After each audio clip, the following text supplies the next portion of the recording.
Good morning, dear students. Welcome to the session on language and linguistics.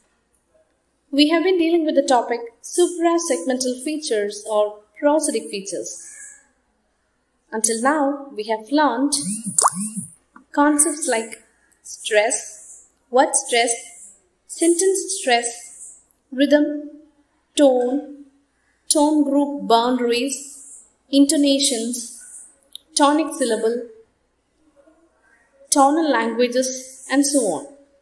Today, we will be learning the last 4 suprasegmental features. They are namely Juncture, Elision, Assimilation, and Liaison.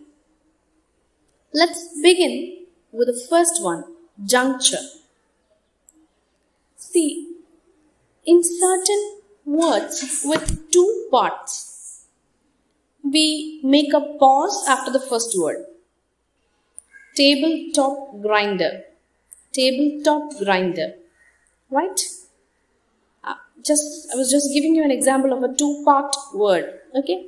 So, we generally make a pause between the 2 words to make the listener understand what it is. But in certain cases, in such 2-part words, you receive a sequence of phonemes and you don't exactly put a demarcation between these 2 words, and it may result in a confusion. For example, in page number 53, they have given a transcripted version of such a 2-part word. See the first line. For example, when we say ice cream, ice cream. See the transcripted version in page number 53. See, if you look at that transcripted version of that word, one may interpret this as ice cream, that delicious dessert which you have. Ice cream, that cool dessert. But it can also mean I scream, yelling, screaming. So, if we do not make a pause between these 2, or sometimes it creates confusion. Even if you make pause or what, in written form, in a scripted form, it would create confusion. So this is called juncture. So juncture refers to the pauses in speech that we make between 2 words in order to make the meaning clear. Sometimes you get a sequence of phonemes. The phonetic boundary gets blurred. So, എവിടെയാണ് ഈ boundary അല്ലെങ്കിൽ നിർത്ത് വേണ്ടതെന്നുള്ളത് നമുക്ക് പിടികിട്ടാതെ വരും.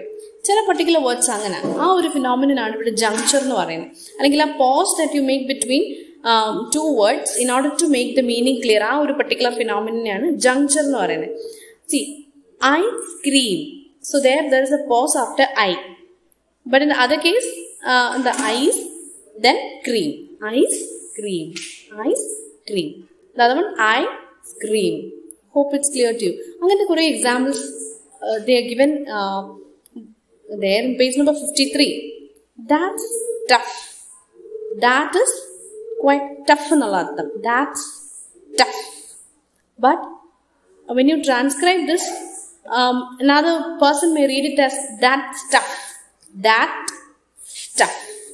A particular stuff of dress or അങ്ങനെ അർത്ഥത്തിലും അത് എടുക്കാം. Again, P stocks. P, പയറ്.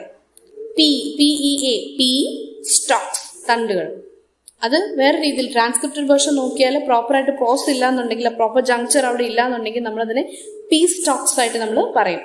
P stocks, സമാധാന ചർച്ച എന്നുള്ള അർത്ഥത്തിലുള്ള P-E-A-C-E. P stocks. So there I have made a pause after peace. Peace stocks. The other one is P stocks. Hope you understood. Then play track. Play track.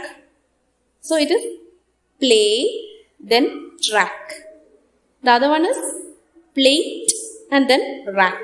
A rack where you keep plates. The other one is a track where you play.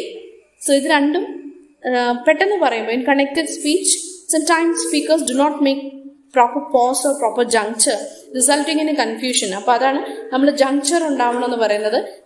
Proper pause should be imposed between a 2-part, imposed on a word which has 2 parts, so as to avoid confusion.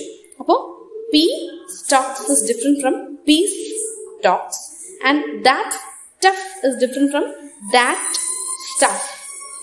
I scream is different from ice cream.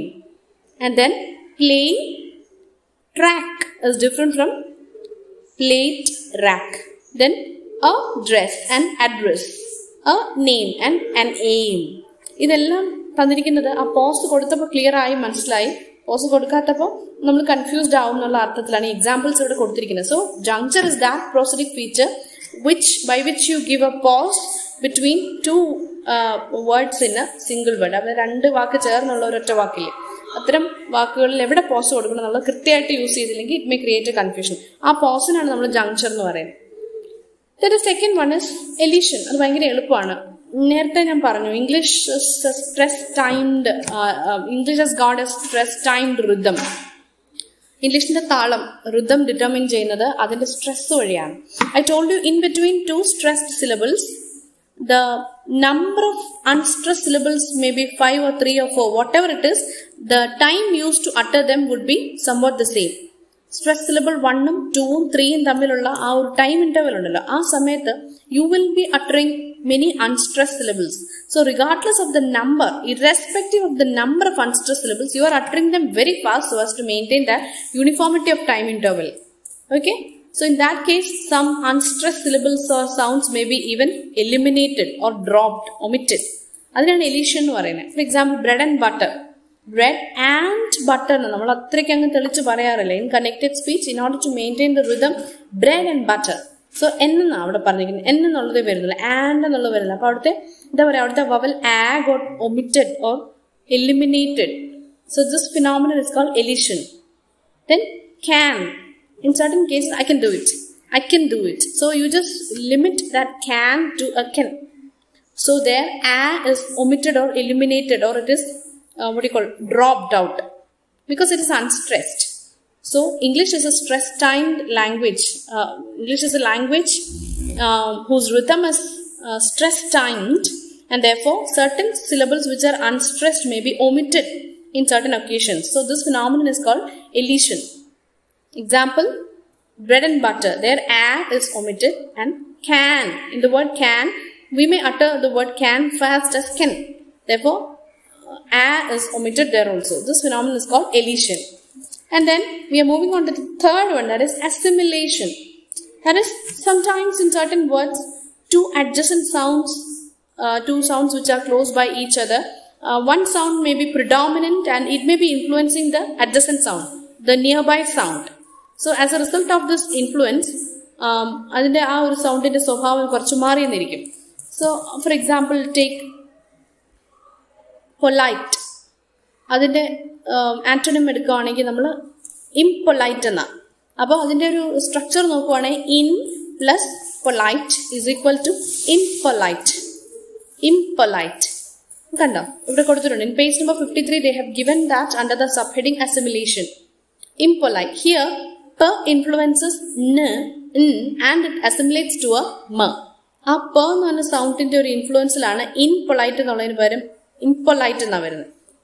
Okay, again അപ്പൊ അതെന്താ, മുമ്പിൽ കിടന്ന ശബ്ദം തൊട്ട് പുറകിലുള്ള ശബ്ദത്തെ influence ചെയ്തു. The sound or the phoneme p is influencing the phoneme prior to it, and therefore instead of impolite you got impolite.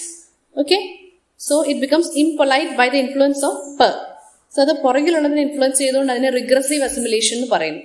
അതുപോലെ take the word handkerchief. It's actually hand plus kerchief. You get handkerchief. നമ്മൾ പെട്ടെന്ന് പറയുമ്പോൾ ഹാൻകർച്ചീഫ് എന്നാണ് പറയുന്നത്. അവിടെ ആ ഡ എന്നുള്ള sound അവിടെ മാറ്റം സംഭവിച്ചു അല്ലേ. അതെന്താ അതിന്റെ കാര്യം എന്ന് പറഞ്ഞാൽ അവിടെ ഒരു നേസൽ സൗണ്ട് ഉണ്ട്, ഒരു നേസൽ സൗണ്ട് ഉണ്ട് അവിടെ. You see that hand plus kerchief is equal to ഹാൻകർച്ചീഫ്.